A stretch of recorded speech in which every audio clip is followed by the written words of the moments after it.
जादुई बहनों की हल्दी। ये कहानी है प्रीतमपुर गांव की, जहां रेखा और रिया दो बहनें अपने माँ बाप के साथ रहा करती थी। रेखा की उम्र अब शादी की हो गई थी, तो उसके पापा ने उसका रिश्ता तय कर दिया था। फिर रिया अपने पिता से बोलती है, पापा, अभी तो हमारे पास इतने पैसे भी नहीं है, कुछ साल और रुक कर शादी कर सकते थे ना। अब हमारे पास जब पैसे हो जाएंगे तब हम शादी धूमधाम से करेंगे। अरे नहीं बेटा, गांव में तेरे साथ की सभी लड़कियों की शादी हो गई है, बस तू ही कुंवारी है और लोगों के ताने मुझे बहुत सुनने पड़ रहे हैं। पापा, अभी हमारे ऊपर और भी खर्चे हैं और लोगों से क्या लेना देना। लोग तो बात बनाते ही हैं, हम अपने घर के हिसाब किताब को देखकर ही तो चलेंगे ना। बेटा तो चिंता मत कर, मैंने थोड़े पैसे जोड़ रखे हैं, उनसे मैं तेरी शादी अच्छे से कर दूंगा। रेखा अपने पिता की बात को मान लेती है, मगर उसे फिर भी एक घबराहट रहती है कि कोई गड़बड़ ना हो जाए। रेखा के घर में शादी की तैयारियां शुरू हो गई थी। अगले दिन उसकी मेहंदी थी। जब वो मेहंदी के प्रोग्राम में बैठी हुई थी, तब सब लोग इकट्ठा हुए थे। तभी उसके घर पर दो जमींदार आते हैं। अरे रेखा के पिता कहाँ हो, बाहर आओ। घर में तो बहुत धूमधाम मचा रखी है और मेरे पैसे देने का नाम नहीं लेते हो। जब भी पूछो तो बोलते हो थोड़े दिन में दे दूंगा, 100 बहाने बनाते हो। जमींदार साहब, थोड़ा आराम से बोलिए, घर में शादी का आयोजन है, आपके पैसे मैं जल्द ही दे दूंगा। मेरी बेटी की शादी है, मेरी इज्जत का सवाल है, प्लीज प्लीज मुझे थोड़ा और वक्त दे दीजिए। जमींदार रेखा के पापा को बहुत भला बुरा कहने लगता है। तभी रेखा उठकर जो पैसे बचे हुए थे वो सारे पैसे जमींदार को दे देती है। ये लीजिए जमींदार साहब, आपके पूरे पैसे, और आपका बहुत बहुत धन्यवाद, आपने मेरे पिता की मदद की थी। अब आप यहाँ से जा सकते हो। रेखा ने उनका सारा हिसाब किताब पूरा कर दिया था। रेखा के पापा बहुत परेशान होते हैं। तब रेखा उनके दुख को देखकर उनके पास जाती है। पापा, परेशान मत हो, सब ठीक हो जाएगा। अरे बेटा, तेरी शादी के पैसे ही नहीं बचे, अब मैं तेरी शादी कैसे करूंगा। जो पैसे मेरे पास थे वो सारे जमींदार ले गया, अब हम क्या करेंगे। पापा, आप चिंता मत करिए ना, भगवान कुछ ना कुछ जरूर करेंगे। रेखा की शादी पैसे की कमी के कारण टूट जाती है। तब भी वो अपने पापा को दिलासा देकर वहां से चली जाती है, मगर वो परेशान होती है। इसलिए वो अपने खेत में जाकर एक छायादार पेड़ के नीचे बैठ जाती है और बहुत जोर जोर से रोने लगती है। पता नहीं भगवान ने हमें इतना क्यों गरीब बनाया है। दुनिया में और भी तो लोग हैं, सबके पास इतना पैसा है, इतनी जमीन है, हमारे पास कुछ भी नहीं है। रोज कमाना, रोज खाना, हर रोज इतनी मेहनत के बाद भी हमारे पास कुछ नहीं बचता। ये सब कहते हुए रेखा बहुत रो रही थी। वो बहुत अच्छी थी और वो दिल की बहुत साफ लड़की थी। उसे अपनी शादी न होने का गम नहीं था, बल्कि अपने पापा की इज्जत का बहुत ख्याल था। तभी पेड़ के पीछे से दो लड़कियां आती हैं और उसके बाजू में आकर खड़ी हो जाती हैं। रेखा को महसूस होता है कि उसके आसपास कोई खड़ा है। वो तुरंत उठकर देखती है। अरे अरे, तुम कौन हो और तुम दोनों यहाँ क्या कर रहे हो? हम तो दूसरे गांव से आए हैं, मगर तुम क्यों रो रही हो? क्या हुआ, इतनी परेशान क्यों हो? कुछ नहीं, मेरे परिवार में बहुत दिक्कतें हैं, इसी वजह से थोड़ा परेशान थी। अच्छा, तो तुम्हें पैसों की कमी है, हम समझ गए। तुम्हें कैसे पता? अरे ये सब छोड़ो, ये बताओ तुम लोग क्या काम करते हो? कुछ नहीं, बस हमारी थोड़ी सी जमीन है, हम उसी जमीन पर खेती करते हैं। तो इस बार तुम हल्दी की खेती करो और देखना तुम्हारी खेती बहुत अच्छी होगी। अच्छा, मगर ऐसा क्यों? हल्दी तो कोई भी नहीं लेता। तुम एक बार ट्राई तो करो, क्या पता इस बार अच्छी फसल हो जाए और तुम्हारी सारी दिक्कतें खत्म हो जाएं। रेखा उनकी बात पर गौर करती है और उनकी बातें सुनकर वो वहाँ से चली जाती है और घर जाकर ये बात वो अपने पिता को बताती है। पापा, इस बार हम हल्दी की खेती करेंगे, मुझे किसी ने सलाह दी है और वो कह रही थी कि हल्दी ना बहुत ज्यादा बिकेगी और फसल भी अच्छी होगी, तो उससे जो पैसे आएंगे हम वो शादी के लिए रख लेंगे। ठीक है बेटा, तू जैसा कहती है हम वैसा ही करेंगे, और तू मेरी बहुत समझदार बच्ची है, इसलिए तेरी बात तो मुझे माननी ही पड़ेगी। उनकी पुरानी फसल कट जाती है और अब नई फसल उगाने का समय आ गया। रेखा और उसके पापा खूब मेहनत करके हल्दी की खेती करते हैं और कुछ महीनों बाद हल्दी काटने का समय आता है। मगर रेखा और उसके पापा बहुत निराश थे। पापा, ये हल्दी की फसल तो हुई नहीं, अब हम क्या करेंगे? हमने तो इसके लिए पैसे भी उधार लिए थे। बोलो ना, अब हम क्या करेंगे? हमारा तो पूरा साल बर्बाद हो गया। हाँ बेटा, अभी देखने से तो यही लग रहा है, क्योंकि हल्दी निकली ही नहीं। और अब इतने ये जब तक खत्म नहीं होगी, इतने हम कोई और फसल भी नहीं लगा सकते। पापा, मुझे माफ कर देना, मैंने आपका बहुत नुकसान कर दिया ना। मैं भी पता नहीं किसकी बातों में आ गई थी, उनके कहने पर मैंने आपको हल्दी की फसल लगाने को बोल दिया। अरे कोई बात नहीं बेटा, तू चिंता मत कर, भगवान कुछ ना कुछ तो करेंगे ही। रेखा वापस से उसी पेड़ के नीचे जाकर बैठ जाती है और रोने लगती है। मैंने तो सोचा था भगवान जी आपने मेरी मदद करने के लिए किसी को भेजा है, पर मुझे क्या पता था कि उल्टा नुकसान ही हो जाएगा। ऐसा कहकर वो रोने लगती है और बहुत उदास होती है।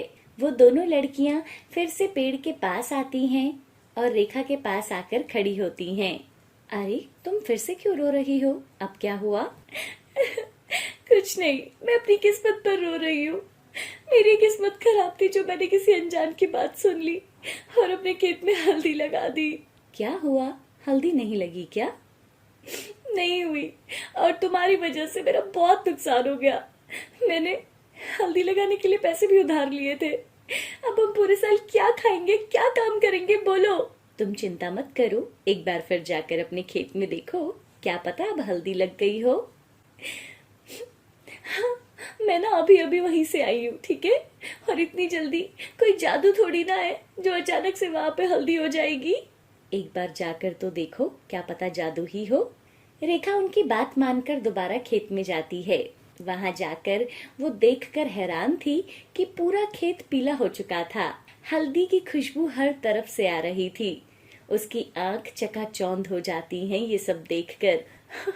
अरे, ये तो सचमुच चमत्कार हो गया। अभी तो यहाँ पे कुछ भी नहीं था और अचानक पूरे खेत में हल्दी कहाँ से आ गई? रेखा बहुत खुश होती है और वो अपने पापा को ये बात बताने के लिए घर जाती है। पापा, पापा जल्दी चलो, देखो क्या चमत्कार हुआ है। अरे बेटा, क्या हुआ? अरे पापा, आप चलो तो मेरे साथ। रेखा अपने पापा को अपने खेत में लेकर जाती है और उन्हें हल्दी दिखाती है। अरे वाह, ये तो चमत्कार हो गया बेटा। अभी तो हमें घर आए हुए 10 मिनट भी नहीं हुए थे कि अचानक पूरा खेत हल्दी से भर गया। हाँ पापा, चमत्कार ही तो है ये। देखो ना, हमारे साथ चमत्कार हुआ है। रेखा और उसके पापा सारे खेत की हल्दी को इकट्ठा कर लेते हैं और अगले दिन उसे बाजार में बेचने चले जाते हैं। पहले ही दिन बाजार में उनकी सारी हल्दी बिक चुकी थी। रेखा घर आते हुए अपने पापा से कहती है, पापा, लगता है अब हमारे भी बुरे दिन खत्म होने वाले हैं और अब हम भी ना अच्छी खासी जिंदगी जिएंगे। हाँ बेटा, आज मुझे बहुत अच्छा लगा कि बाजार में हमारी सारी हल्दी बिक गई। अगले दिन वो अपने खेत में जाते हैं तो हल्दी फिर से इतनी ही सारी वहाँ पे उगी हुई थी। रेखा और उसके पापा फिर से उन्हें इकट्ठा करके बाजार में लेकर जाते हैं और उस दिन भी उनकी सारी हल्दी बिक जाती है। ऐसा करते हुए उन्हें 20 दिन हो जाते हैं। पापा, मुझे लगता है ना वो लड़कियां भगवान का रूप थी जिन्होंने मुझे ये हल्दी लगाने की सलाह दी थी। हाँ बेटा, लग तो ऐसा ही रहा है, क्योंकि 20 दिन हो गए हैं और खेत में अभी भी हल्दी खत्म नहीं हो रही। मुझे लगता है ये कोई चमत्कारी हल्दी है। हाँ पापा, ये जादुई हल्दी होगी पक्का, जो खत्म ही नहीं हो रही। जो भी है बेटा, हमें भगवान का शुक्रिया अदा करना चाहिए। दोनों पापा बेटी अपनी जादुई हल्दी की खेती से काफी अच्छे पैसे कमा लेते हैं। उसके बाद वो लोग सोचते हैं कि क्यों ना इस हल्दी के बिजनेस को किया जाए। पापा, ये हल्दी तो खत्म ही नहीं हो रही है, तो क्यों ना हम खुद का बिजनेस शुरू कर दें। एक छोटी सी दुकान खोलेंगे और उसमें हल्दी ही हल्दी रखेंगे। धीरे धीरे करके हम उसे बड़ी दुकान बना लेंगे। हाँ बेटा, बात तो तुम बिल्कुल सही कह रही हो। रेखा और उसके पापा हल्दी का बिजनेस शुरू कर देते हैं। और हल्दी के बिजनेस से उन्हें बहुत अच्छे पैसे मिलते हैं। उसके बाद रेखा की शादी के लिए उसके पापा एक लड़का ढूंढ लेते हैं और उसकी शादी बहुत धूमधाम से करते हैं। पापा, अब मैं आपको छोड़कर जा रही हूँ, मगर मुझे ना चिंता नहीं होगी, क्योंकि अब सब कुछ अच्छा हो गया है। अब आपको कोई परेशानी नहीं होगी। हाँ बेटा, मैं जानता हूँ तू शादी किस लिए नहीं करना चाहती थी, क्योंकि हमारे पास पैसों की कमी थी, इसी वजह से। पर तेरी इस जादुई हल्दी की खेती के कारण आज सब कुछ अच्छा हो गया है। सब तेरी ही वजह से हुआ है बेटा। जादुई हल्दी की वजह से सब कुछ ये संभव हो पाया है। अगर आज ये नहीं होती तो अब तक हम गरीब ही रहते। जादुई हल्दी की वजह से रेखा और उसका परिवार अब खुशी खुशी रहने लगा था। अमीर वर्सेस गरीब बेटी, ये कहानी है सीतापुर गांव की, जहां सीमा रहा करती थी। सीमा बहुत ही ज्यादा गरीब थी। उसके माँ बाप मजदूरी किया करते थे और उसी से उसका पालन पोषण और उसकी पढ़ाई करवा रहे थे।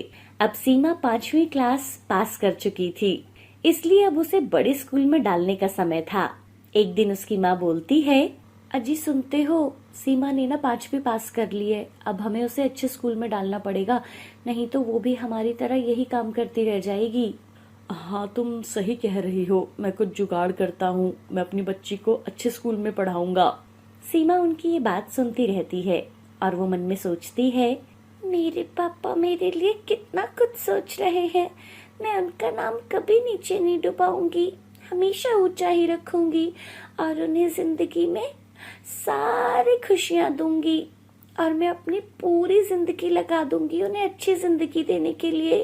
कुछ समय में सीमा के पापा और उसकी मम्मी ने पैसों का जुगाड़ करके जैसे तैसे सीमा को शहर के बड़े स्कूल में दाखिला करवा दिया और सीमा भी बहुत खुश थी।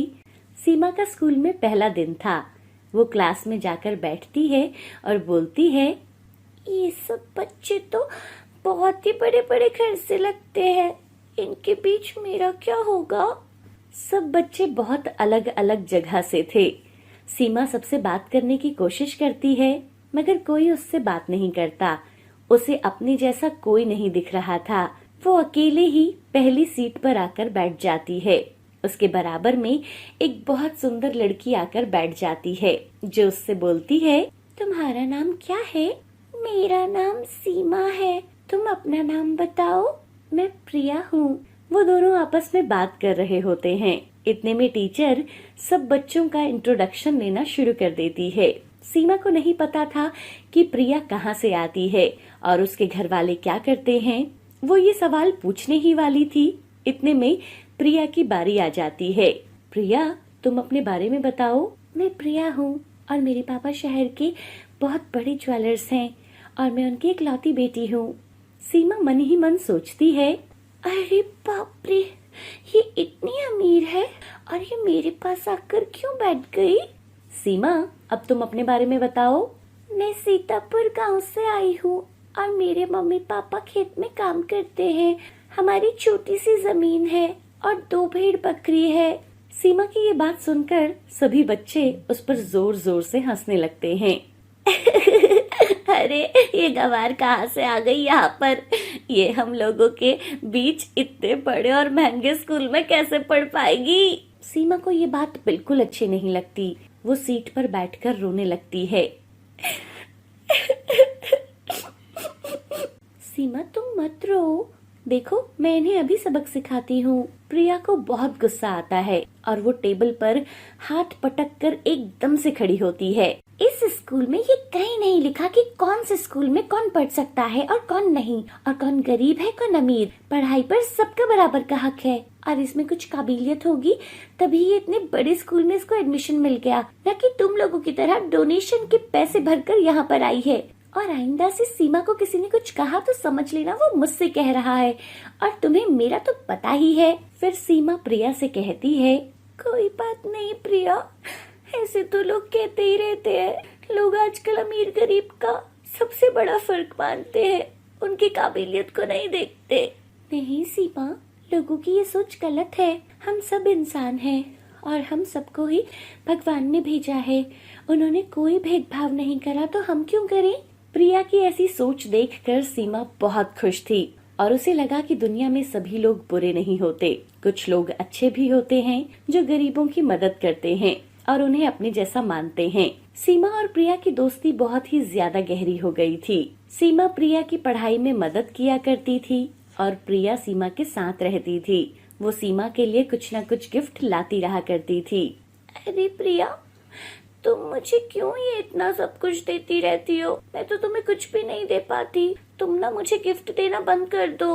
अरे मेरी बहन, अगर मैं तुझे गिफ्ट नहीं दूंगी तो किसको दूंगी? मेरा तो और कोई दोस्त भी नहीं है और ना ही मेरी कोई बहन है, तो तू ही मेरा सब कुछ है। एक दिन सीमा के माता पिता शादी में जा रहे थे। वो उससे बोलते हैं, सीमा बेटा, हम रात को देर से आएंगे क्योंकि ये खास रिश्तेदार की शादी है, तो अगर तुझे सही लगे ना तो तू प्रिया के घर चली जाना, ठीक है? हाँ माँ पापा, आप चिंता मत करो और बेफिक्र होकर जाओ। प्रिया सीमा को अपने घर ले जाती है और वो दोनों ड्राइंग रूम में बैठकर बातें कर रहे होते हैं। इतने में प्रिया के पापा वहाँ आ जाते हैं। पापा, ये सीमा है मेरी दोस्त, आज रात को ये यहीं पे रहेगी। प्रिया के पापा सीमा को अच्छी तरह से देखते हैं और वो चौंक जाते हैं और सोचते हैं, ये प्रिया की कैसी दोस्त है? ये तो बहुत गरीब है, इसके पाँव में तो ढंग की चप्पल भी नहीं है। वो प्रिया को कमरे में ले जाते हैं और उससे बोलते हैं, प्रिया बेटा, कम से कम अपने साथ वाले लोगों से तो दोस्ती किया करो। और ये तुम्हारी कैसी दोस्त है? इसके पाँव में तो चप्पल भी नहीं है कोई ढंग की, और तुम इसे अपने घर तक ले आई। पापा, आप मेरी दोस्त की ऐसे बेइज्जती नहीं कर सकते। अरे मैं तो बस कह रहा हूँ बेटा, अपने स्टैंडर्ड के लोगों के साथ दोस्ती किया करो। प्रिया गुस्से से रूम से बाहर आती है, पर सीमा सब कुछ सुन लेती है। वो प्रिया से बोलती है, सीमा मुझे माफ कर दे, मेरे पापा पता नहीं क्या क्या बोलते हैं, पर तो दिल पर मत लेना। अरे कोई बात नहीं, मुझे तो आदत है ये सब सुनने की, तुम चिंता मत करो। सीमा और प्रिया की दोस्ती वक्त के साथ और भी ज्यादा गहरी होती चली गई। लेकिन जब जब सीमा प्रिया के घर जाती थी तो उसके पापा ने हमेशा उसे ऐसे ही बेइज्जत किया था और उसे उसकी औकात याद दिलाते रहे। मगर प्रिया की मम्मी बहुत अच्छी थी। वो हमेशा सीमा को बहुत सम्मान दिया करती थी और उसे एकदम अपनी दूसरी बेटी की तरह मानती थी। आज भी सीमा प्रिया के घर आई है। सॉरी सीमा, आज पापा ने फिर से तुझे ताना दिया। अरे यार, अब तो तेरे पापा के ताने सुनने की ना आदत पड़ गई है। जब भी मैं आती हूँ तो वो मुझे इसी तरह बहुत ज्यादा बेइज्जत कर देते हैं। मुझे ऐसे बोलकर शर्मिंदा तो मत कर यार। चल ये ले पानी पी। सीमा कांच के गिलास से पानी पी रही होती है और उसके हाथ से गिलास फिसल जाता है और ये चीज प्रिया के पापा देख लेते हैं। देखा देखा, मैंने कहा था ना, इस लड़की को उठने बैठने की तमीज भी नहीं है। ये गंवार है और इन्हें थोड़ा सा भाव क्या दे दो, ये तो सर पर ही चढ़ जाते हैं। इन्हें इनकी औकात दिखानी बहुत जरूरी है। ये तूने जो गिलास तोड़ा है ना, ये 10,000 का सेट था जिसे तूने ऐसे ही खराब कर दिया। तुम्हारी औकात भी है इसकी पैसे देने की। सीमा को ये बात बहुत बुरी लगती है। वो हाथ जोड़कर वहाँ से चली जाती है और प्रिया को बहुत गुस्सा आता है, लेकिन वो क्या कर सकती थी। वो नाराज होकर अपने कमरे में चली जाती है। प्रिया और सीमा का अब कॉलेज भी खत्म हो गया था और उनकी बातचीत अब बिल्कुल कम हो गई थी, क्योंकि सीमा यूपीएससी की तैयारी कर रही थी। उसे इनकम टैक्स ऑफिसर बनना था। सीमा खुद से बोलती है, मुझे अपने माता पिता के लिए सब कुछ करके दिखाना है और लोग अमीर गरीब का फर्क मुझे बताते हैं। मुझे उन्हें दिखाना है कि भेदभाव लोगों में नहीं, उनकी सोच में है। सीमा अपना सपना पूरा करने के लिए प्रिया से भी बात करना बहुत कम कर देती है ताकि वो अपनी पढ़ाई पर ध्यान दे सके। 3 साल बाद शहर में ये अफवाह उड़ती है कि प्रिया के पापा, जो शहर के सबसे बड़े ज्वेलर्स थे, उनके पास 2 नंबर का पैसा है और वो उस 2 नंबर के पैसे से अपने गोल्ड का सामान बनवा रहे हैं। इस बात को लेकर बहुत बड़ी खबर बन जाती है। गौर से देखिए दोस्तों इस ज्वेलर की दुकान को। ये वही है जो 2 नंबर का धंधा करके गरीब लोगों को ठगता है। प्रिया के घर पर रेड पड़ती है और रेड ऑफिसर्स उनके घर आ जाते हैं। हमें यहाँ चेकिंग करनी है, हमारे पास वारंट है। प्रिया के पापा इनकम टैक्स ऑफिसर को देखकर हैरानी से बोलते हैं, अरे ये लड़की तो सीमा है। नमस्ते अंकल, मैं यहाँ अपना काम करने के लिए आई हूँ। अरे बेटा, तू इतनी बड़ी ऑफिसर बन गई, मगर मैंने कुछ नहीं किया है। मेरे पास सारा 1 नंबर का पैसा है और मैंने अपना सारा गोल्ड उसी से बनवाया है बेटा। हमारे पास आपके खिलाफ कंप्लेंट है अंकल, हम कुछ नहीं कर सकते, हमें यहाँ पर चेकिंग करनी ही होगी। घर में तोड़फोड़ होनी शुरू हो जाती है। इतने में प्रिया आती है। वो देखती है कि उसकी दोस्त उसके सामने खड़ी थी और वो बहुत परेशान भी थी कि उसके पापा के खिलाफ इतनी बड़ी अफवाह है और वो जेल भी जा सकते हैं। तब प्रिया सीमा से बोलती है, सीमा कैसी है तू? तुझे तो पता है ना कि पापा ऐसा कभी नहीं कर सकते। मैं जानती हूँ कि वो तुझे भला बुरा कहते थे, अगर तू चाहे तो उस बात का बदला भी ले सकती है, मगर थोड़ा मेरा भी ख्याल रखना। प्रिया मैं अच्छी हूँ, मुझसे जो बन पड़ेगा वो मैं करूँगी। प्रिया तूने मुझ पर बहुत एहसान किए हुए हैं और मैं तेरा जीवन ऐसे ही बर्बाद नहीं होने दूंगी। रेड खत्म हो जाती है, किसी को कुछ नहीं मिलता। बाकी ऑफिसर्स भी वहाँ से चले जाते हैं, लेकिन प्रिया के पापा को बहुत टेंशन थी क्योंकि वो जेल भी जा सकते थे और अभी मामला इसलिए शांत था क्योंकि रेड ऑफिसर्स को कुछ सबूत नहीं मिला था। अगले दिन सीमा ने कोर्ट में जाकर प्रिया के पापा के हित में फैसला दिया, उनकी बेगुनाही के सबूत दिखाए। माय लॉर्ड, ये 2 नंबर का पैसा नहीं कमाते, सिर्फ 1 नंबर का ही पैसा कमाते हैं। मैंने पूरी तहकीकात बहुत अच्छे से की है, हमारे पास कोई सबूत नहीं है उनके खिलाफ। प्रिया के पापा बेगुनाह साबित हो जाते हैं। तब प्रिया के पापा सीमा के आगे हाथ जोड़ते हैं। बेटा मुझे माफ कर दे, मैं जानता हूँ मैंने आज तक तुझे बहुत बुरा भला कहा है और हमेशा अमीरी गरीबी में फर्क किया, लेकिन तूने ये साबित कर दिया कि तुझमें बहुत अच्छे संस्कार हैं। आज तूने मेरी जान बचा ली बेटा। कोई बात नहीं अंकल, मुझे इस बात की खुशी है कि आपके दिमाग से अमीर और गरीब का पर्दा हट गया। अमीर या गरीब कोई नहीं होता अंकल, सब भगवान बनाकर भेजता है। इसमें ना तो आपकी गलती होती है और ना ही हमारी। ये गलती तो सिर्फ सोच की है जो हमने अपने दिमाग में बना ली है। हाँ बेटा, मुझे माफ कर देना। तुम्हारी शादी में जो भी सोना होगा ना, उसका सारा काम मैं संभाल लूंगा और तुम्हें अपनी बेटी की तरह ही विदा करूंगा। अंकल अभी अभी तो मैं इनकम टैक्स ऑफिसर बनी हूँ और अपनी शादी की बात भी कर दी। और सब एक दूसरे को देखकर जोर जोर से हंसने लगते हैं। इस कहानी से हमें सीख मिलती है कि हमें कभी भी अमीर या गरीब में फर्क नहीं करना चाहिए, क्योंकि हम सब अमीर गरीब से पहले एक अच्छे इंसान हैं और हमारा सबसे बड़ा काम है इंसानियत दिखाना।